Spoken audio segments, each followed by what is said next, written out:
नमस्कार, मी भगवान गदाधर रांजणगाव गणपती इथून आलेलो आहे म्हातोबाच्या आळंदीमध्ये। काही दिवसापूर्वी मी 3 महिन्यापूर्वी माझ्या मुलाचा मित्र निलेश खटाटे यांना अमृत दिलं होतं। त्यांना ब्रेन स्ट्रोकचा त्रास होता आणि ब्रेन स्ट्रोक झाल्यानंतर त्यांना पॅरालिसचा अटॅक आला। पॅरालिसचा अटॅक आल्यानंतर मी त्यांना अमृत दिल्यानंतर त्यांना त्यापासून काय फरक पडला हे त्यांच्या तोंडून ऐका। आपलं नाव? निलेश खटाटे।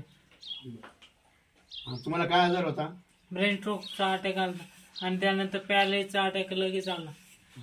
बरं, मी तुम्हाला अमृत दिल्यानंतर तुम्हाला किती फरक जाणवला? खूप फरक जाणवला।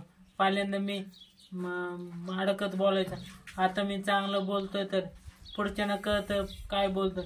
पहिल्यांदा काहीच कळत नव्हतं आणि आता बोलतोय त्याच्यापेक्षा अडकत बोलत होतो।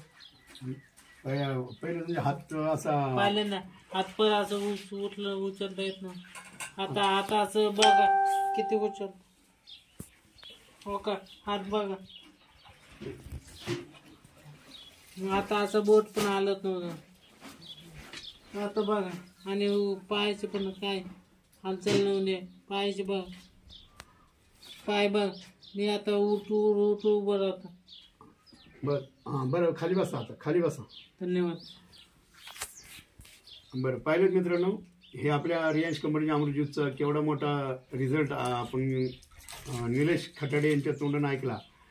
बरं निलेश खटाटे, तुम्ही हे अमृत ज्यूस तुम्हाला दिलं होतं, तुम्ही आता लोकांना काय सांगता? मी लोकांनी एवढं सांगू इच्छितो की हे रिलायन्स कंपनीचं अमृत ज्यूस आजार व्हायच्या अगोदर तुम्ही ज्यूस वापरा आणि होणारे आजार टाळा।